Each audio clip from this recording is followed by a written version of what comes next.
Yeah. It's my giant face up there. I'm sorry. I think we're starting. Are you, though? Hello. Hello, everyone.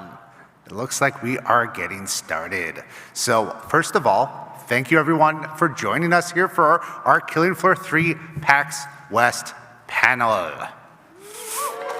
Thank you, guys. Appreciate that. Thank you. So, thank you once again for joining us. Thank you for playing the game. Thank you for giving us your feedback. And kind of as part of that process, we want to tell you about what's coming next in Killing Floor 3. And that is why this panel's named The Road to More Guns, Gore, and Gadgets. So I'm one of your hosts, Senior Community Manager Jared Creasy, and I will be helping us share that experience with you today. And I am joined by some wonderfully fantastic people like Brian. Hey, guys. I'm Brian Wanya. I'm Tripwire Studio Creative Director. Thank you so much for being here. Hi, I'm Misty Bacchus. I'm the lead environment artist at Tripwire. Hi, everyone. I'm Trenton Mendoza, the Senior Marketing Manager here at Tripwire. So we're super excited to show you what's coming up in the very near future. So many of you have already probably seen our year one roadmap. And that's going to be important here because we're diving a little bit deeper into each of these sections, starting with the rearmament update and what that means for you in the very near future this fall. Season 2 as it comes later this year. And then we will start diving into the never before seen 2026. So Yeah, there's gonna be spoilers. People who have followed Tripwire, in our games before, we like making new content for years to come, and Killing Floor 3 is no different on that front. And Brian has promised me he's not going to break any NDAs this time. I'm breaking every NDA. I'm definitely going to get in trouble with someone. I see there's like marketing people at Tripwire in the back with like blow darts in case I get too out of hand. But yeah, we got a bunch of cool shit we're going to show you guys. So I say we just jump right in. Yeah, so Brian, why is this image so important to our players? Yeah, so this is a big one, right? Like you guys had some feedback, and one of the biggest parts of our first content update, the rearmament update, is the ability for any specialist to be any perk, right? So what that means is, in our world, a specialist is essentially a term for the character that you are. You're a member of Nightfall, you're this unique individual who is completely well-equipped to fight Zeds, even though you're barely surviving. You need to work together as a team. And then you have your perk. So what you see here is this is a team full of Mr. Fosters. They all have the different cosmetics that are currently available in game. And then you see that perk icon above them. So currently there is a build at Tripwire that we are iterating and working on where any specialist can pick any perk. You also notice they all have their own unique poses. So when you play the game and you pick Commando, it'll show you a different pose. It'll show you that different base weapon. So that feedback, we have very much heard it. The team has been hard at work at getting it in game. And in fact, let's just show you. It's one thing to show you an image. Let me show you what it looks like to actually do it in game now. So at this point, you're in the stronghold, you've picked the specialist you want to be, you're going to see a new perk icon tab, and you'll be able to basically go down with each perk. It's going to highlight the gadget you're using, the throwable that perk is assigned with, and then also where you are at with leveling that perk. So I want to say a massive thank you for your guys' feedback. I want to say a massive thank you to the team at Tripwire for working on this. I think you guys are going to really, really enjoy it. So Brian, one of the things that came up in even our last panel is how are gadgets going to be handled for these perks? Yeah, let's go into some detail about that. So if you guys have been playing the game, you know that every perk has a unique gadget that is assigned for it. So this is our Commandos gadget. This one was pretty easy to kind of make sure it's continuing working the same way. Originally, the Commando would reach down, throw it up in the air, and it would start to auto-target enemies and fire upon them. That's still working the same way. So if you love that, you're good. Same goes with the Engineer. This one was pretty straightforward. Now, originally, when we had Imran basically as the engineer, and he has that whole bio or kind of the mechanical suit on him, we basically just popped off the actual weapon of the gadget. So now, any specialist that plays with the engineer, when you fire off that, we call it the oh shit button internally, when you're backed up against the kind of walls and need to kill as many Zeds as possible, just mash that button, pull it out, and you'll be able to use it. And then the same goes for the medics, right? Pretty straightforward. We didn't have to do any massive changes on it.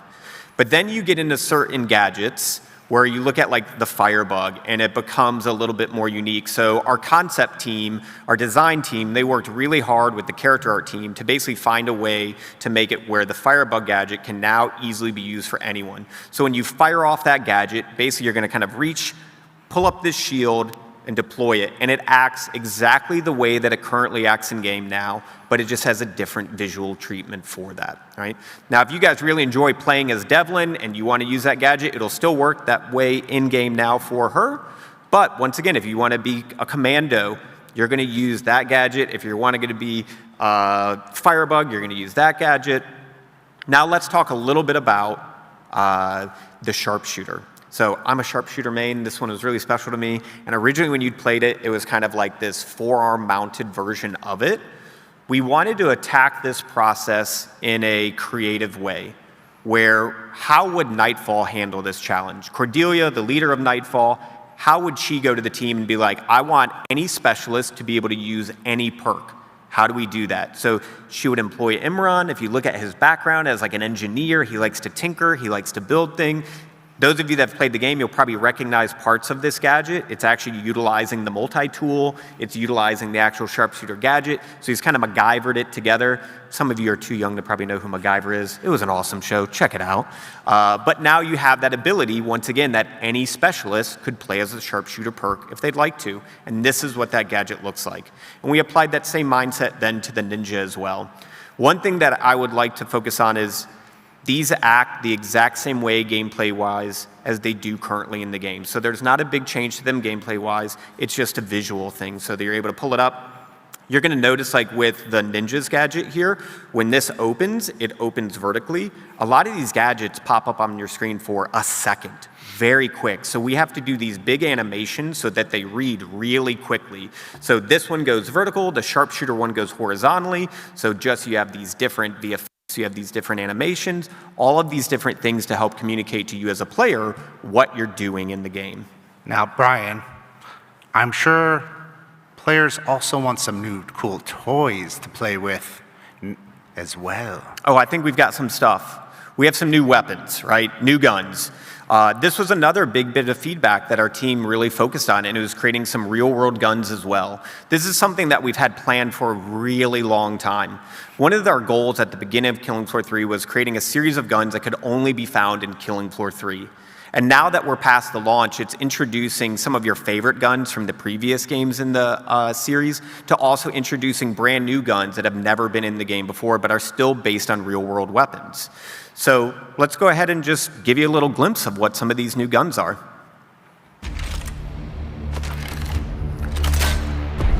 This video was made by a lot of people at Tripwire. In particular, I really want to point out our capture artist, Iago, where he did a great job of presenting our animation and our modeling team's work at showing these new weapons, the new mods, some of the shared mods that are already in game with it, and just what these weapon checks look like, what our reloads look like.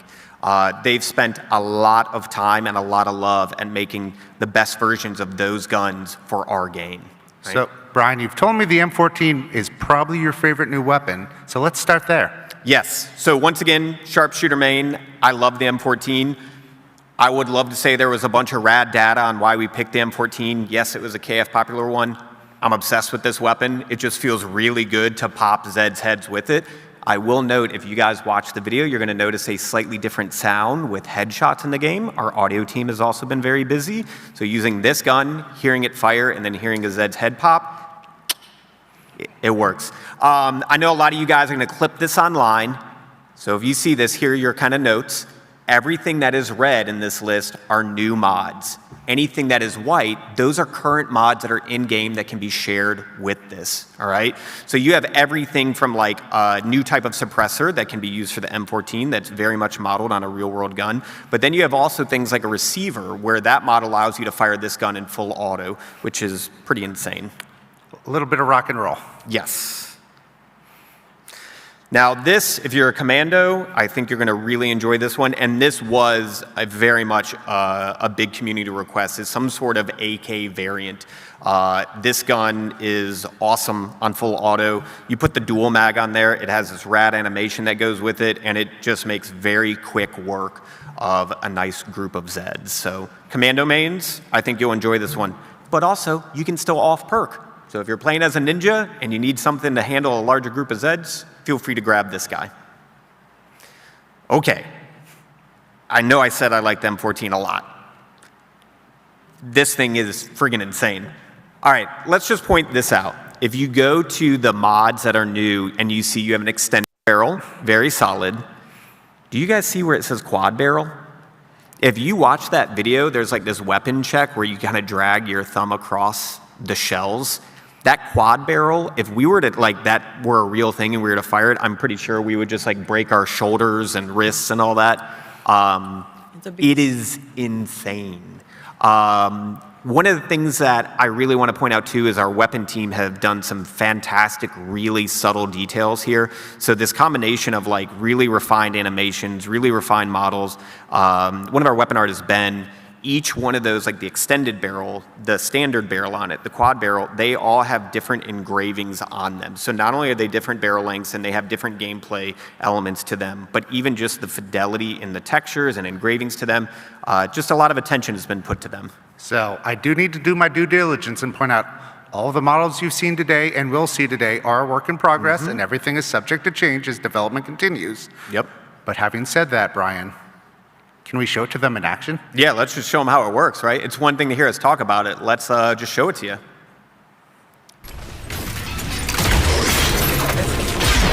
Who doesn't like a boomstick?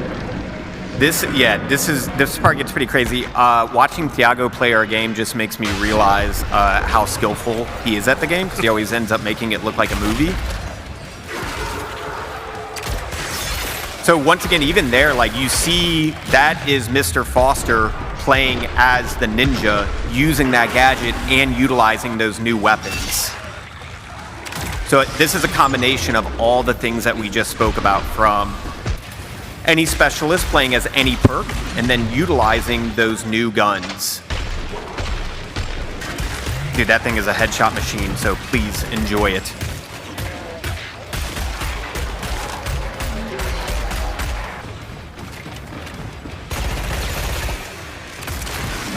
Once again, Mr. Foster using the sharpshooter gadget there, using the new AK,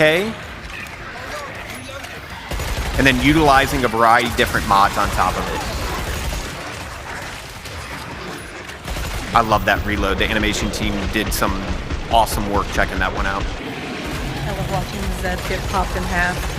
Yeah, there's quite a few guns, especially like the dual defender literally will just like, if you're close enough, it just cuts it in half. Like it just gets shot so hard, it just rips it in two. Then you get to see the joy of physics. Awesome.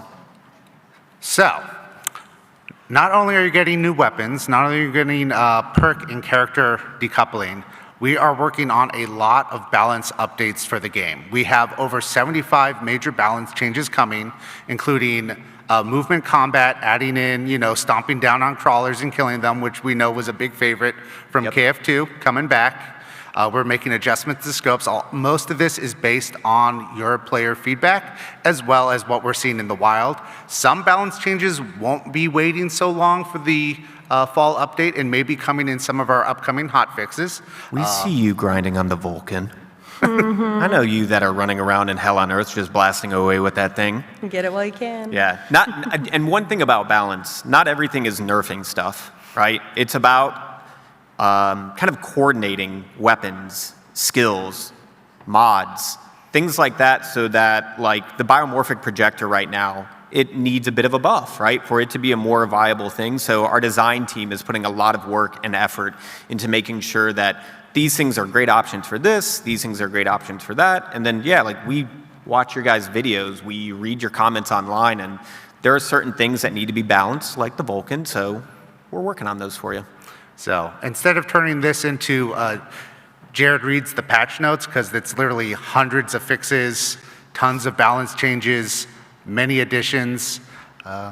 Yeah, we had a version of this where I asked for condensed notes, and it was literally just like 60 slides that were just going over like different values of stuff. So we were like, that might not contribute to the Gore part, so there will be a very detailed patch note that will go online that you guys will see, just like we've done with our previous ones. So let's talk about Season 2. Okay, so if you guys look back at that roadmap, like we're still in 2025 at this point. We're thinking about the rest of this year. We've got the rearmament. We're not going to talk about dates yet, but the rearmament update, our goal is to get that into your hands as soon as possible. We're playtesting that, we're balancing that, we're bug fixing that, we're really focused on working on that. But also, we've got different teams working on different things, right? So you're going to hear from Missy here in a little bit, like her team has been really focused on this. Our character art team has been really focused on this. I've been doing some writing for this with our writing team and our design team. Season 2, I'm really excited about. Season 2, Operation Breakout, has got some rad stuff in it for you. So let's go ahead and just start to dig into it. You guys have seen me tease stuff in the past. I cannot keep a secret. Like, we always make the jokes I like to break NDAs, and apparently that's like an announcement, Jared says, when I get to say it. When you get to say it, yes. When the rest of us say it, there's usually HR involved. Yeah, exactly, right. So I like showing you guys cool shit, right? This map, I might be a bit partial to it, is the newest one. I wish you could all play it right now because it's rad. So let's step through the concepts for this. You've seen some of them, but you haven't seen all of them. And the other thing is, we've put this stuff online, but there's even little Easter eggs in here. I've told you guys many a times, I'm a giant comic fan. Matt Enton, our lead writer, he's another comic fan. There are references to like X-Men Days of Future Past in this one image that you guys can kind of see and pick up some kind of details where the narrative is going. And now you're going to see some new concepts that you've never seen before. And one of the things I want to talk to you about concepts are, like, that's in-game. Misty and her team will start blocking these spaces out, and then our lead concept artist, Hakab, will work with our art director, Andrew Kirshner, and basically kind of start to work on, like, how can we set dress this? How can we adjust the tone? You guys apparently like blood and guts and piles of entrails and stuff like that. What's wrong with you? Right?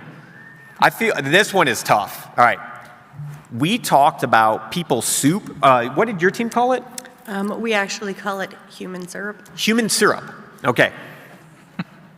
I used to do makeup effects before I was making games, and we had to look at a lot of really weird pictures and make a lot of dead bodies for stuff. So I'm definitely probably going to get in trouble because of the images I've sent to the team of like people melting in bathtubs and stuff like that, or like, hey, if you watch Silence of the Lambs, at this one moment, you can see this one thing. So we've had very detailed conversations just about this one image, for example. All before lunch. Yeah. So those of you that are eating dinner streaming right now, I'm really sorry. We talk about smelling stuff. Like, one thing we noticed when we first started the game and we went to the gun range and we're like, playing with guns to kind of get an idea of how they shoot and these types of things. Like, the thing that we noticed the second we walked into the gun range is you smelled it, right? And then for me, when I saw this, I was like, the idea of Horzine like melting prisoners in acid baths to get rid of them after torturing them. Like, Misty, what would that room smell like?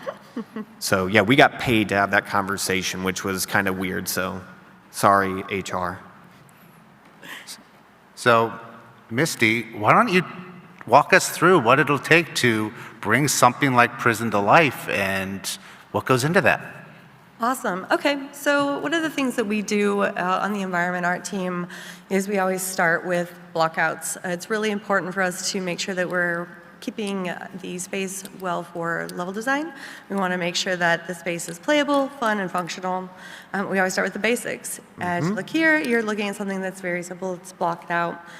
This is super important for us to be able to make sure that we are building our worlds in a way that is fun but also functional. If you step through, you start to see a little bit more of a second pass. We refine these further, and we're really just making something that looks as simple as a bench, right? These things are really important for us so that they can tell more of a tale, and we can go through and kind of get them into the environment. Yep. And even though it seems simple, we start to put in a lot of the color blocking and establish these assets. Why I'm showing you this very simple prop is because every single layer of our game goes through this process, from blocking out the environment to making sure that the assets that we are making are cool. As you kind of go through, we start to add in the gore, the grit, the grime, the horror. Yeah. Oh, the horror. And then, of course, as always, in this true killing floor fashion, blood, guts, entrails, gore.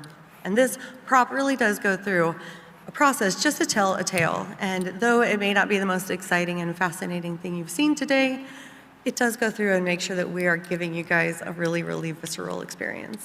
When we spoke about putting this panel together, that was something Misty and I were talking about, like how do we communicate this to players? Like coming from art content, and I know there's a lot of you that might make games or want to make games or into modding, like thinking about things from a simple step process and building upon there is what I loved about these images.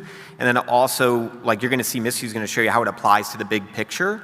But what I love here is it really showcases our really talented environment art team and Misty's capabilities, where even a bench in our game has like a level of love and attention, where it's not just a bench, but since it's in a prison, it has these little rings where people would have been chained to it. This poor guy's spleen is spilled out there, and the way the blood texture is there. I'm sure he's fine. He's going to be all right. Yeah, if a medic gets over there and revives him, we'll be fine. So yeah, I love the work that Misty and her team have done. It's super fun to be able to go through and like fill out these spaces. So why that's important is we do take those steps into consideration for every map that we build. For example, if you take a look at the images, you see a block out that the level designers will provide to us. We get the gameplay space, they make it fun, and then it's our job to make it pretty cool and obviously, horror. Another good example of this is we got this room, it was delivered to us with 2 simple props inside of it, and they're like, it's a torture space, and they're melting bodies, and all the fun stuff. And so with this particular challenge, we were given that kind of whole, like, make it smell bad, make it visceral. And so if you see the translation of that, our team goes through and works really hard to give you guys that experience. Kind of stepping through again, this was one of my favorite shots. We were provided a blank room with a chair in it, and it was like, what is this space? What are we gonna do here? And the fun part of this was the challenge of making this feel horror, but because gameplay is so king in our project, we want to make sure that you can still play around, get around these, not get stuck on stuff. That's super important for how fast-paced our game is. But we still want to be able to give you that horror experience and tell a tale. There's some really fun moments in this space too, because like we're kind of walking in where the door is like just behind us. And the way that light is set up, where like Dan, our lighting artist, and AK set it up, you'll see the shadow of Zeds before you see them. So it definitely feels very foreboding, and definitely a space that I'm like, I want to get out of this room pretty quickly, or shoot that pipe and set everyone on fire in the room. Kill, kill, kill. So another part of our game is the holdout locations, where you saw a tight corridor, those things tell the story. These are nice for gameplay, making sure that we're supporting the team, allowing you to be able to kite around Zeds, get through these spaces, and still kind of have a really good experience. Yeah, if you see a zip line or a turret, it's probably a usually halfway decent holdout location. Yeah.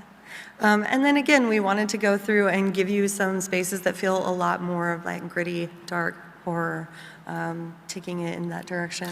There's a bunch of poop in this shot, and you just can't see it. Sorry, I said it. That was another very like weird meeting. Because Jared, what's the one stat that KF3 doesn't have? Okay, so I know some of you out there probably know this, but for the rest of you, Killing Floor 3 is missing something that every other Tripwire developed game has. Can you guess what it is? It's poop. It's a poop. toilet no one wanted to say filled that with loud. poop. Yeah, it's poop.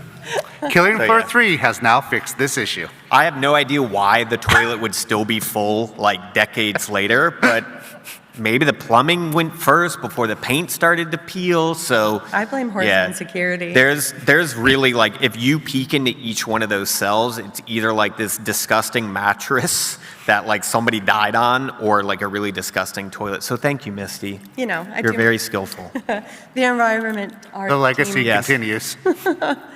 we aim to please. So another holdout location. So as you kind of see through these shots, you're kind of going deeper and deeper into the underbelly of this facility. And we wanted to provide some interesting story.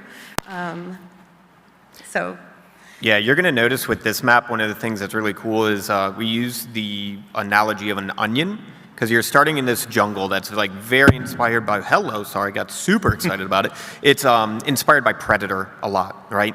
And then when you kind of peel that layer of the onion off and you go deeper inside, you're going to see this dilapidated prison. But if you go inside even deeper, that's when you're going to find this kind of whole cryo prison, which will lead into that Operation Breakout. We'll spoil some of that NDA here in a moment, but. Speaking of, a lot of the things too, like we talked about building the assets, we've talked about putting them into the environment, building the gameplay space. We also like to do a lot of props and gameplay support that are like more Easter egg and storytelling. A really good example, you'll see the classic Horzine logo. This kind of helps us tell the tale that this place has been there for a while. Yeah. A little throwback to that, which is nice. It'll give you a good timeline for some things that may be revealed shortly. Yeah. Horzine's been torching people for like decades in this space, so Yeah. it's not a friendly place. I was going to say, who out there knew that Horzine was a bad company who did bad things? Yeah, right? Is that a surprise to any of you? Didn't think so. All right. Well, it is kind of like, but I do see like there's a DJ thing, but then also somebody melting. So it's either like it's a great time for someone or like awful for someone else. Or it's an awful time for someone very special in Yes. particular. Yeah, we will spoil that in a second. We'll just Oh, say great. it. But yeah, so we do a lot of these things, and one of the cool things that we've kind of talked about is Easter eggs and those hints. Our game is very fast-paced. You're definitely usually running, trying to like and not be annihilated, working with your team. But we still like to incorporate story and Yep. give you guys some of the lore. Misty, I heard this character in this screenshot, Bob, is one of your favorites in the entire game.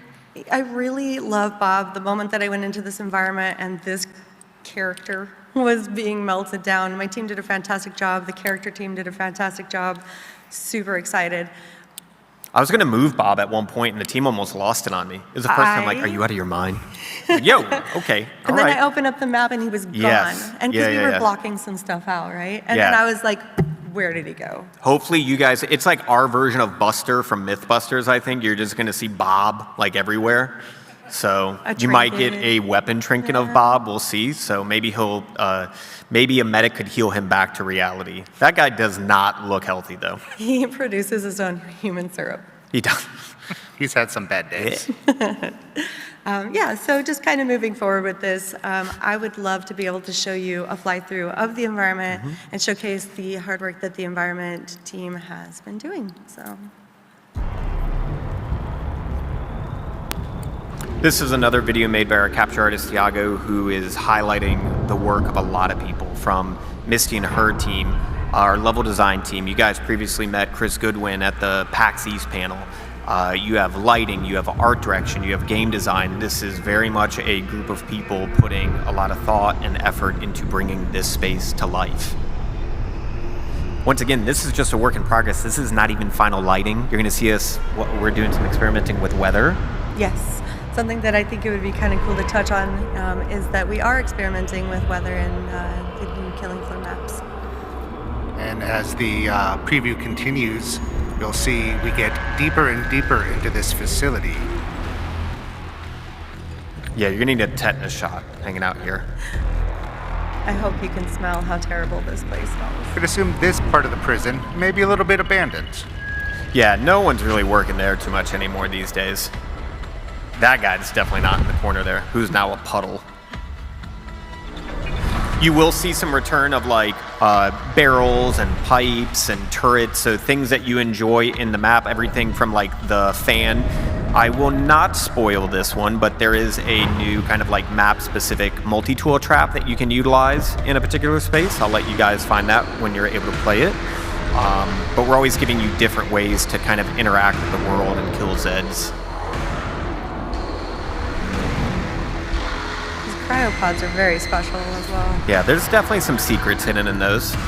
So thank you for taking the time and listening through this. Something that I'd like to say is thank you to the environment art team for working really hard, and the tech art team. They always support us. But now that you've seen it, you guys want to see it in action. Yeah, you guys probably just want to see gameplay, right? You want to see? Okay, blow up? all right. Dude, that guy got pumped back there. Yeah.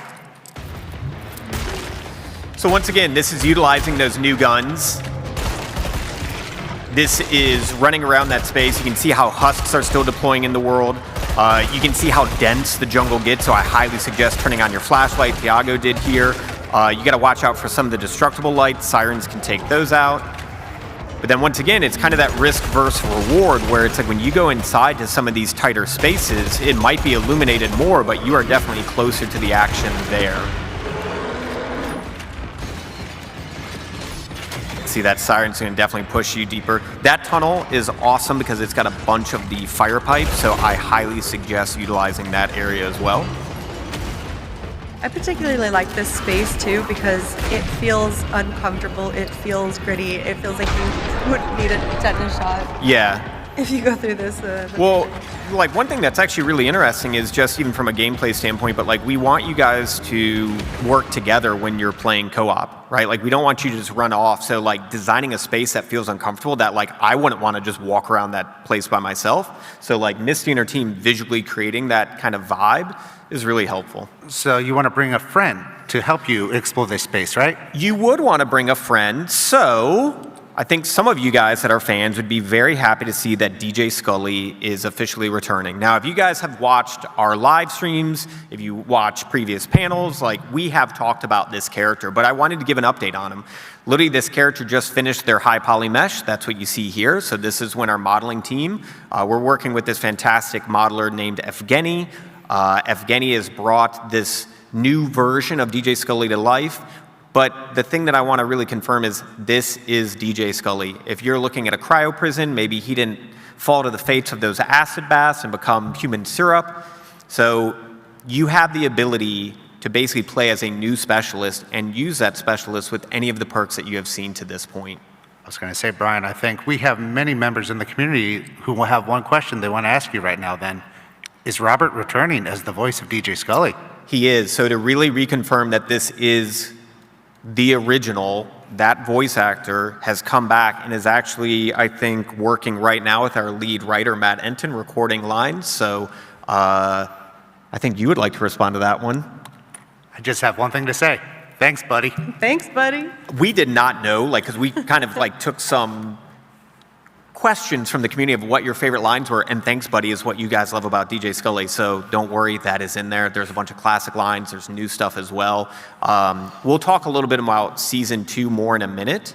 But I think the big thing is if we're giving you new specialists to play as, we also need to give you new challenges to fight against. And you guys, I feel like, are speculating that the next enemy is going to be the Stalker. You saw one of our animators, Caitlin, wearing the mocap suit.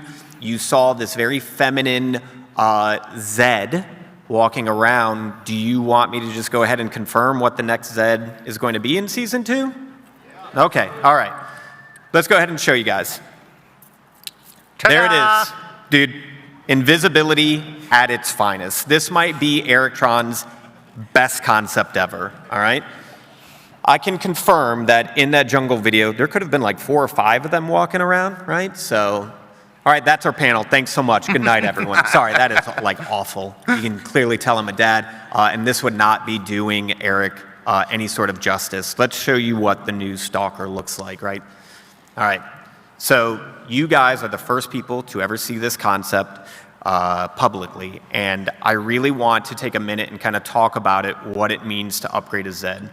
We really try to approach things not only from a creative design standpoint, meaning like what is the design of this enemy doing, but from a narrative standpoint as well. Like Horzine has had time to perfect these designs. So what would they have done? So everything from communicating, why does she cloak? How does she cloak? And she has these little lenses in her skin that can kind of basically take a picture of the surroundings around her and kind of project them out.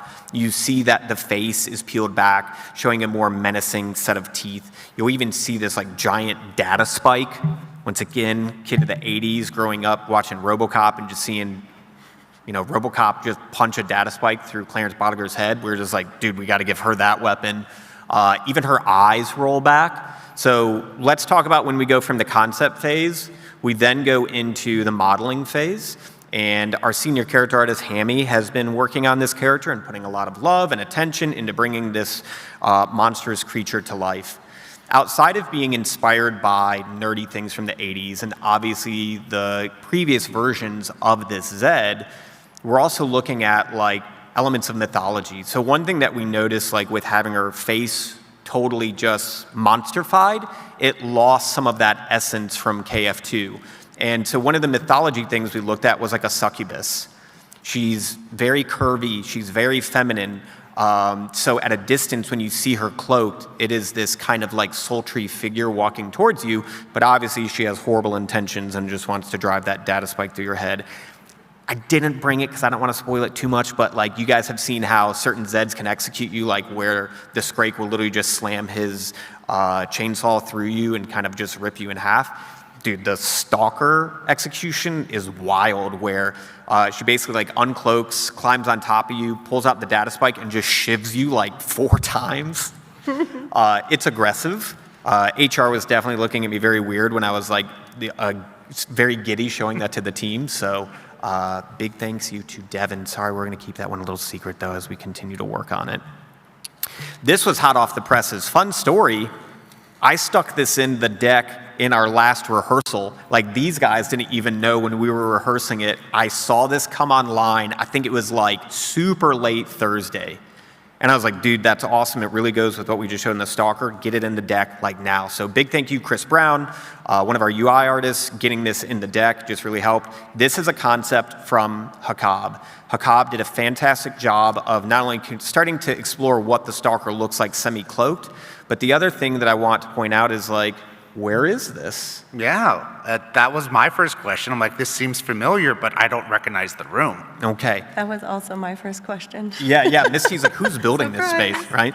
So here's the cool thing about with Seasons, right? Like you guys have the list of maps that is already available to you now. You're gonna get this jungle prison that you're gonna be able to explore as well, but there's gonna be certain maps that will also open up with new rooms, right? So this, I'm not gonna tell you where it's gonna be, but a part of this season assignment is looking for DJ Scully and exploring more what's going on with Horzine and what's going on with Moorcroft, and that really made us look at like adding extra rooms to pre-existing maps on top of giving you whole new maps as well. So this right here is a combination of a new Zed, new space, new storytelling elements that when I saw it, I was just like, dude, that's got to get in the deck. I want to show fans immediately. I cannot just post that on the internet or like my Instagram right now. Put it in the deck. We'll show everyone at PAX. That's awesome. So we went through everything you're going to see through the rest of the year. But once again, there is a lot more to come. And this will be the first time we're really going into some detail on it. So let's talk. Yeah, for sure. 2026. Yeah, so just so even that you guys know, everything we showed there, that's not everything, right? There's more of it. We want to keep some secrets. We want to surprise you with certain things in game. And also there's things that we're still iterating on. I know you guys data mine stuff. You found the Bloodwing. It needed more time in the oven, right? There's stuff out there. We're cooking up at a lot of different stuff. So with that being said about the future, let's look at what 2026 is working on as well. I've made this reference a lot. I'm a giant comic book nerd. There is a lot of comic influence within Killing Floor 3. Like even the team Nightfall is very much inspired by BPRD, G.I. Joe, things like that. When you guys saw that initial roadmap, you saw some features that you were questioning, like what's a collectible music system? What's a comic book viewer? Well, in our supply pass, we are working on adding, now you guys know we have like our paid supply pass, and then we also have the free track. You simply play the game and you can access that, and it is cosmetic only items. Well, one of the things that we're working on is a comic book system that will be a part of that free track as well. So if you guys want to know more about the lore and the world that we're building, that's what this comic book provides us with, right?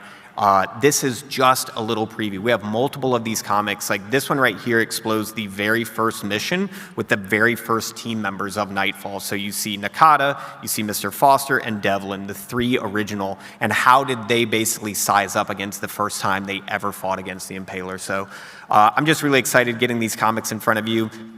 If you guys remember, like in the 90s, there was these Kenner alien action figures, and they would come with like a little Dark Horse comic inside of them. I'm really dating myself here. So any other 40-year-olds out there, you'll be excited about that. That's where this inspiration came from. So once again, this will be in the free track. You guys will have access to this, and it just helps build that world and build that lore. But Brian, what about new perks? So Gunslinger, we did confirm that, and just to let you guys know, we're not looking at what's just ahead of us, but we're looking well down the road. So our weapons team is well into play on, once again, creating guns that you are very familiar with, and all new guns that you've never seen before, right? Once again, we're gonna get to another gun that would probably break your wrist. Trying to fire that one. So yeah, big props to our weapons team. They've really brought those to life. I've seen very early animations that are looking awesome of just reloading while dual wielding your gunslinger. I think you guys are gonna be really happy when that perk comes out in the near future. And new locations. So we've teased Arctic Station. Once again, dating myself, big John Carpenter fan. I love the thing. It's one of the reasons why I do this. Misty, you actually have teammates working on this right now already, right? Correct, yeah, we have this map in development. We try to keep multiple maps in development. Similar thing, we've got traps that are being All new made. traps. If you needed a giant laser to cook Zeds, we got you covered. Working on that. And then, so once again, you guys have seen some of these earlier concepts, but no one has seen any of these. And especially this next image, nobody has seen this. And I just want to say big thanks to our CEO, Matt. He was very much like, you have to show this. I'm not going to explain anything about it. Very, very, very, very, very little. Like I joked about you guys data mining, and you found stuff like the Bloodwing. You started to try to uncover what is the Dread Zone. You've heard stuff about the Rook. You heard stuff about the Scavenger. All I'm going to say is, when you guys look at that roadmap and it said new Zed and it said new enemies, we want to introduce a new faction into the game, right? There's going to be this war between Nightfall and Horzine, and then what is Emmanuel Moorcroft doing? What is he doing with Meyer? What are these new enemies? Where have they come from? Do they fight with Horzine? Do they fight with Nightfall? We're going to leave that kind of ambiguous right now, but I think this image right here does a very good job of just kind of starting to tease what the future of Killing Floor 3 could look like. Don't melt the ice. Yeah, no, if that thing melted, I have a feeling that it could still do a good bit of damage just based on its scale alone. So yeah, I'm very excited to see all of the YouTube videos out there that are speculating what this is. I will just give you one last little thing of saying cosmic horror. Start looking into that. If you have never been exposed to Lovecraft or things like that, or things older than time, it can get pretty friggin' terrifying. So with that being said, we've got some time to take questions from you. And I believe we have some mics on either side of the room if anybody would like to ask us any questions.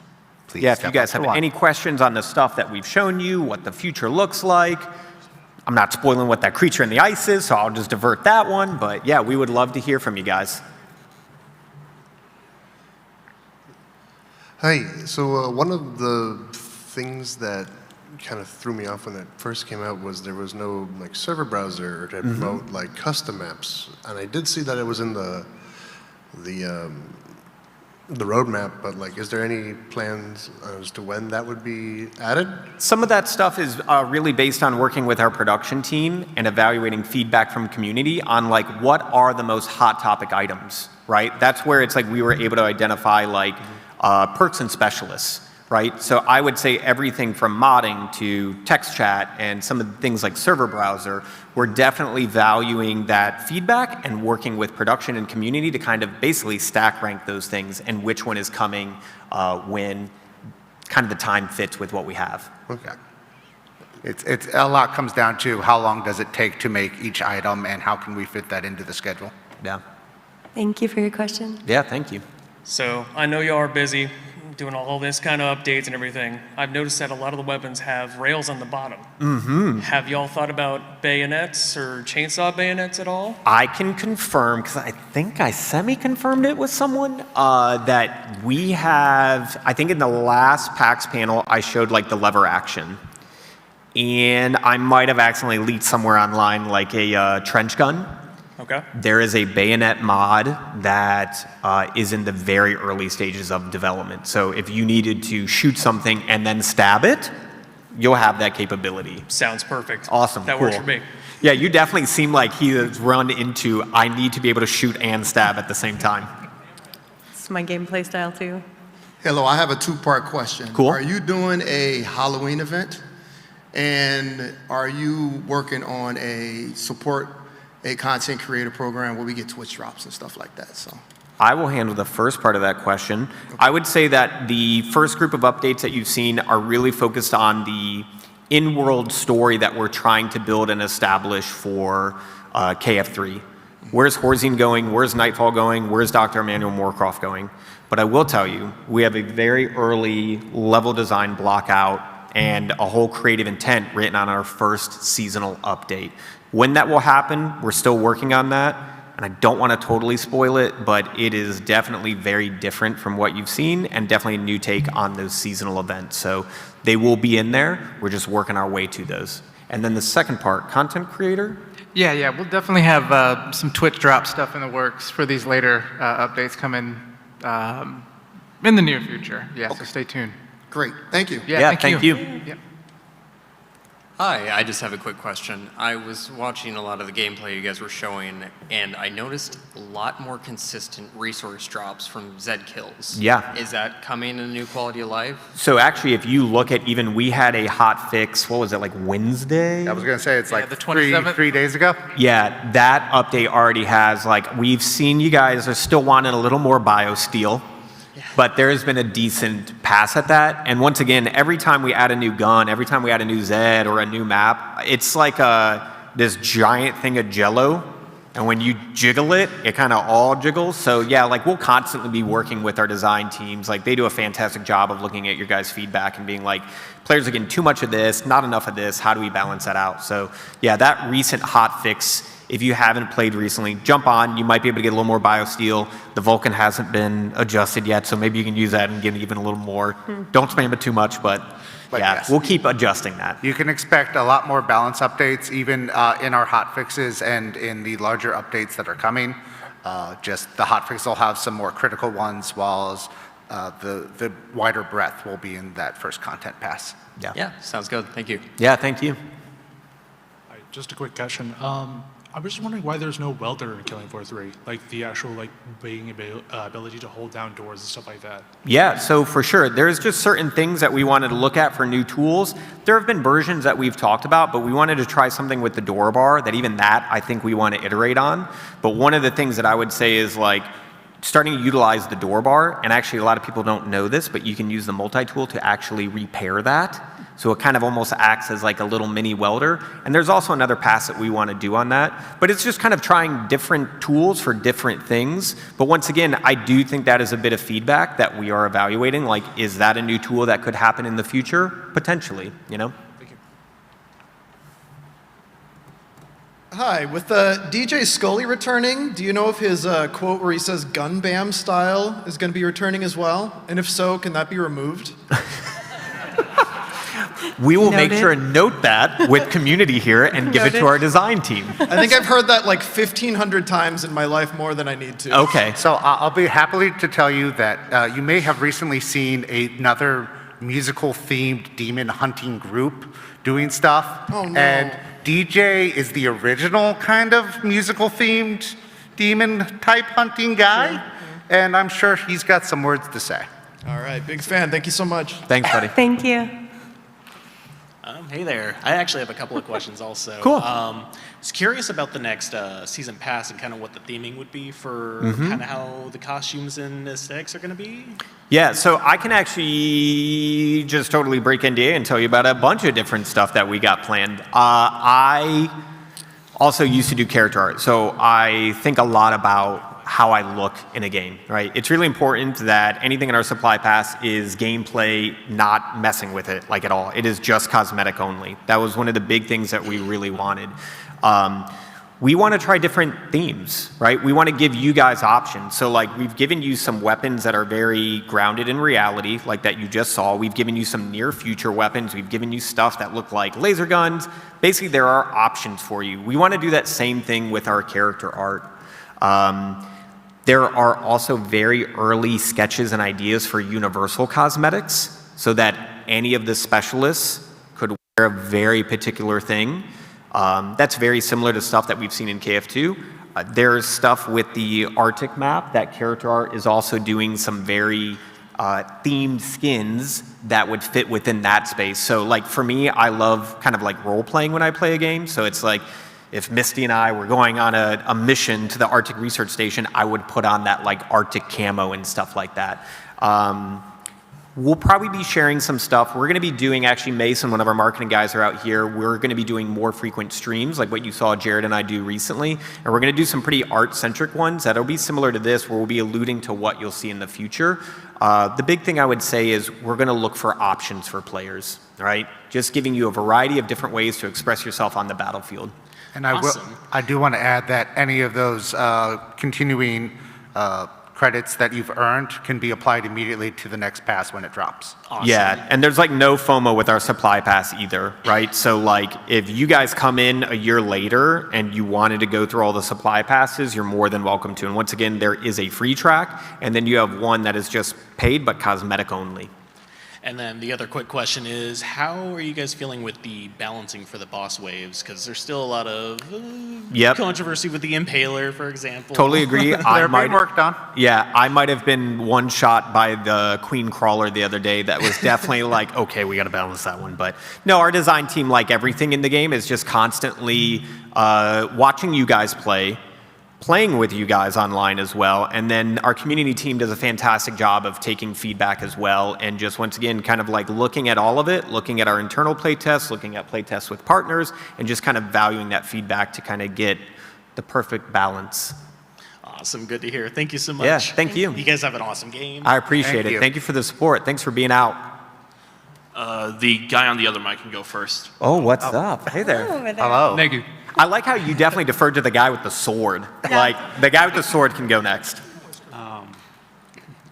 Will Badass Santa make a return for the holidays? I am not totally sure about that. I will say that we are exploring, even in seasonal updates, when we get to that point, what do cosmetics look like then? I will say there is a Bad Santa Easter egg in the game if you haven't found it yet. Oh, yeah. Okay, all right, there we go. Yeah, we're definitely tipping our hats when it's appropriate and where it's at, but we will make sure and add that to the feedback list as well. Thank you. All right, so I have two questions. One's pretty short, one's kind of a bit long-winded.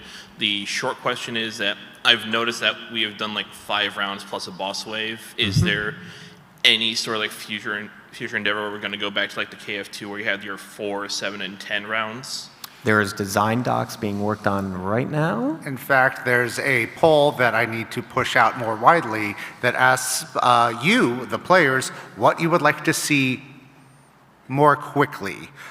Longer amounts of rounds or more amounts of difficulties. And then my second question is more of like, it's a personal matter between me and my group that plays KF3. Cool.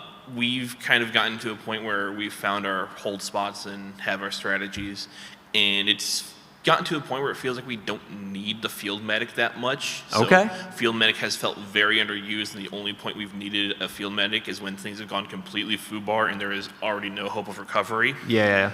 So like, is there any plans to try to make field medic be more, I'm not sure, like versatile or powerful, or just be able to be used more? I think for me, looking at some of the balance changes that I've seen, like the biomorphic projector and stuff like that, like there was a pass done very early on where a lot of the guns had like a default healing element to it. That once again, I think our design team will kind of keep their eye on the prize and how do we, every time, like when we add a new perk, what are we going to have to do to the other perks and things like that. Alrighty, thank you. Yeah, thank you. I think we might only be able to do one more quick question, and then we have to do our giveaway. I will say that we are going to stick around. So it's just because we got to leave this room, but we will stick around and we can move outside. So if you guys have more questions, you want us to sign your sticker packs so that you guys are here, anything like that, feel free to stick around. But we want to give away some cool stuff as well. So let's do another question and then we'll do our raffle. I hate to be the last question for this. Played a lot of Killing Floor 1, a lot of Killing Floor 2. Ninja's cool. Okay. I've heard talks that Zerker is coming back. Is there anything at all you can tell me, maybe 2026, or should I just keep waiting and praying? I would say our main focus is for 2026 as a new perk goes is Gunslinger. Gunslinger is a wild amount of work. So when you, just animation-wise, like having to handle reloads in 2 hands and that whole thing, our big thing was, like, if you guys aren't aware, like, the martial artist was one of the perks that was supposed to be added for KF2. So we knew we wanted to do classic returning perks, but also new perks for KF3, and that's one of the things that moved Ninja over Zerker. And we did a live stream where we did kind of confirm this a little bit. The team's focus is on Gunslinger. But from a creative standpoint, what our thought is on a Berserker and the Ninja is one is very slice and dice, and one is very smash and go, right? Like if you want to cut someone's head off, go Ninja. If you want to smash someone's head in, that's where Berserker is going to go. And I do okay. really badly. We will make sure that you are able to do that. Yeah, we've had many, many conversations, and like it's funny, there's times that we want to take polls. I don't think we need to take a poll that a lot of people want Berserker after Gunslinger, so we got you. All right. All right, let's do a raffle. Trent, what are we raffling off here? We've got some awesome stuff from our friends at Alienware, and a couple Killing Floor 3 press kits with some awesome like swag gifts in them. All right, so you guys should have your tickets. Jared's going to call out which one are we going for first. Let's start with the mouse. Okay. All right, who's getting the Alienware mouse? Get ready. All right, I think it should be fine with the last 4 numbers. I think we're all starting the same. So, does anybody have 2, 3, 4, 5? Oh, that guy's walking away with a mouse. Here, I got you.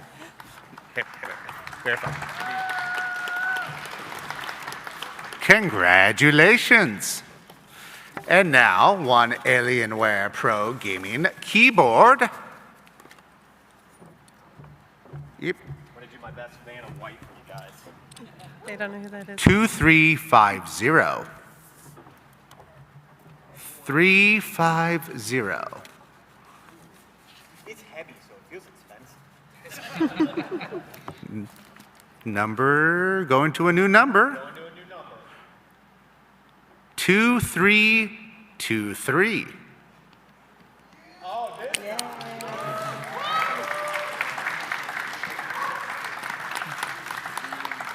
All right, Mr. Brian.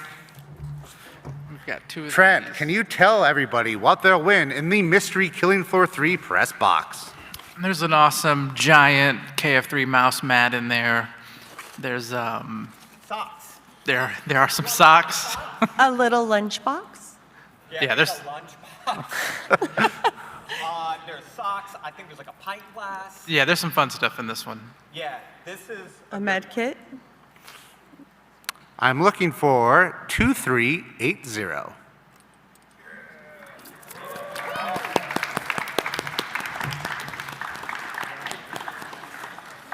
And for our last and final prize, the same press kit. All right, here's the last one. Who needs Killing Floor socks? I love that. That's the amount of hand socks. All right. 2333, repeating forever. Oh, this guy. Yeah. You need socks. I do. Oh my God, this got some socks. Can everybody give Brian a round of applause for being such a gracious Thank you. prize distributor? Thank you. Thank you guys so much. All joking aside, like I love that you guys came out. Those of you that are online, but yeah, spending your time with us, playing the game with us. As Jared said earlier, like we are incredibly committed to continuing to build this game with you guys. It's been awesome, and we cannot thank you enough. Am I going to get teary-eyed? I don't know, maybe. But yeah, seriously, thank you guys so much. Thank you to the team at Tripwire. We really appreciate it. Yeah, thank you once again. I can only echo what Brian said. Keep your feedback coming, keep your reports coming. We know there's things that aren't as ideal as they should be. We're working on them. Help us help you, and we'll keep working towards some awesome new content as Brian and Misty have done a great job of showing us of what's coming in the near future and the not so near future. Thank you so much, guys. We'll be hanging around outside too for a little bit. I know we had a few questions, so feel free to grab any of us, and thank you so much. Bye.